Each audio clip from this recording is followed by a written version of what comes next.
Hey guys, it's Tashala and welcome back to my channel. I wanted to come to y'all today with part 4 to my Chit Chat College Talk series, and this is going to be for my non-traditional students. Like I told you guys before, I started off at a community college, then I went to a university, then I decided to go on an internship while doing a certificate degree program online because I didn't get into any other grad schools of my choice. Then I dropped out of that certificate program, got into a graduate program, but it was completely online and everybody was like, what? So I just kind of wanted to touch on each step of my educational process.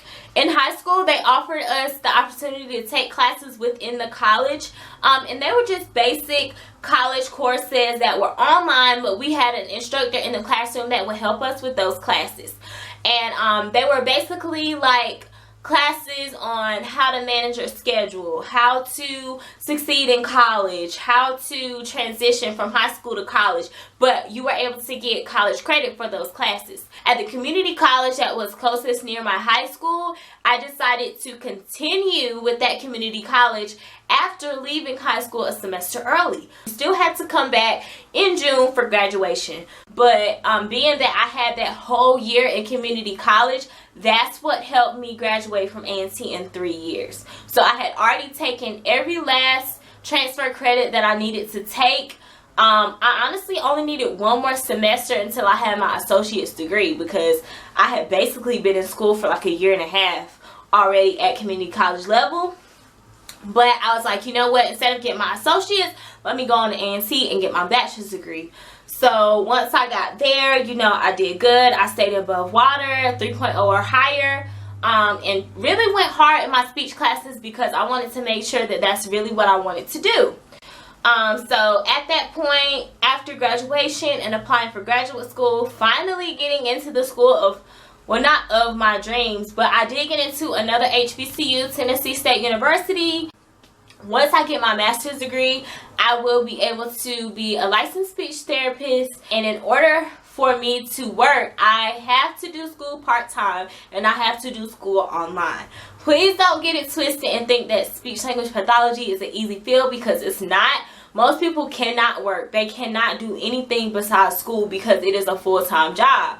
But being that this program is spread out and we only have clinicals during the summer, that allows me time during the school year to work. And I do only work part-time right now, under 20 hours a week. When I first started working as a speech therapy assistant, I was putting school on the back burner and putting money first because I was like, I finally found what I want to do. I can get the money and things like that. But I could be making a lot more money once I got my master's degree, which everybody knows, once you get your master's, you get a high pay grade, a higher pay range, or a higher salary.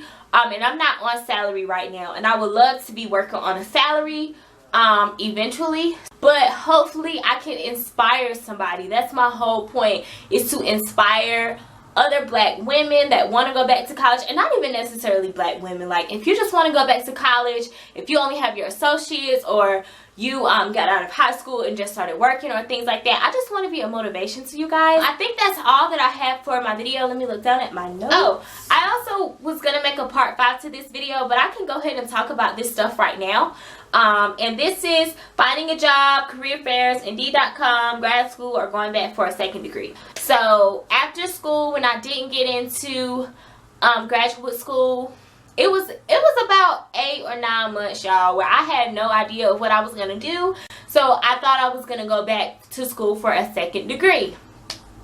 That didn't work out because honestly they said it's going to take about 2 or 3 more years, which would be about the same time it would take me to complete graduate school. So I wasn't interested in that. But if you feel like either your grades aren't where you need to be, or you don't want to pursue the degree that you had your first bachelor's degree in, you can always go back to school and take post-bachelorette classes, or they have post-bac programs where you can take classes in a field in order to give you the prerequisites that you need to apply for a master's degree in another field. You can't just get a bachelor's in photography and sign up to be a speech pathologist. Like, there are certain prerequisite classes that you have to take to get the basic knowledge you need to apply for your master's degree in another field. So you can always do a post-bac program, or you can go back and get your second degree in another field, and it probably won't take you the extended 4 years because you've already taken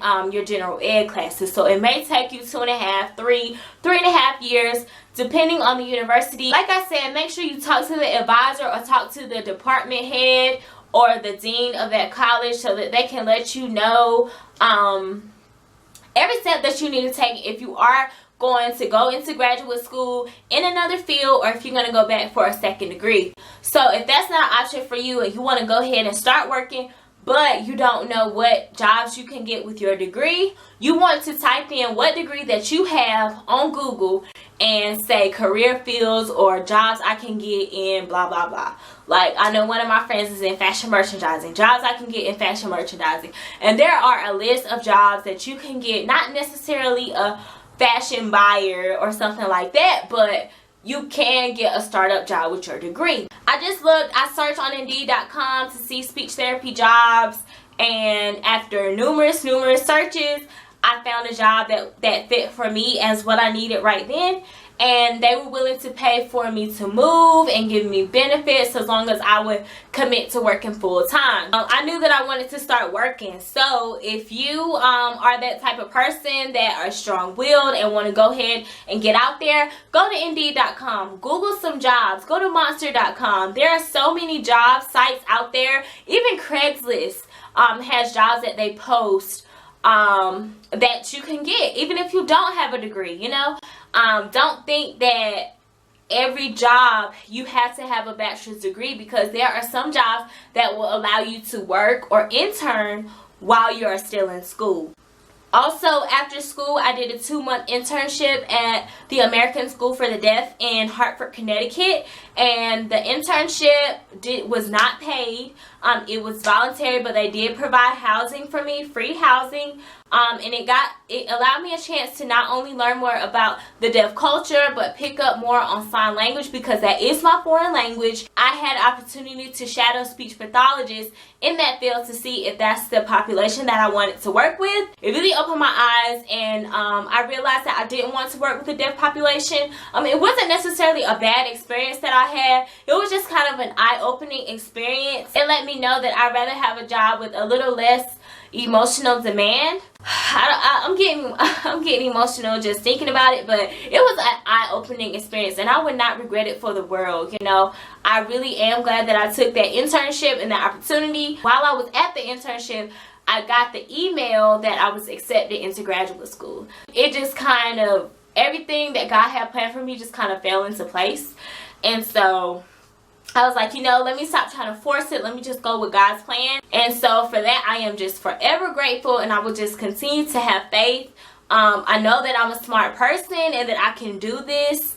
So I just hope that I can give you guys some light and show you that you can do it too, whether it be internship, second degree, graduate school. Don't be discouraged because you have this degree and you just don't have a job lined up, because I know that I was, you know. Don't be content with where you are, because you can always go up. I'm going to go ahead and wrap up this college series, because I think I've kind of talked about everything as far as applying, getting in, surviving, graduating, and life after college. So like I said, guys, if you have any other comments or questions, I will be more than happy to answer those down below. Don't forget to check out the links in my description box so that you guys can follow me on social media. And also, don't forget to subscribe if you haven't subscribed already. If you are coming to my channel every week through Facebook, through Instagram, through Twitter, whatever, and you have not hit the subscribe button yet, do not forget to subscribe, because that way you can keep up with all my videos that I'll be posting. Thank you guys so much for watching my entire series. If you haven't watched episode 1, 2, or 3, I will make sure to link those below as well. Alright, I'm going to get out of here, guys, so that I can continue my weekly vlog, and I'll talk to you guys later.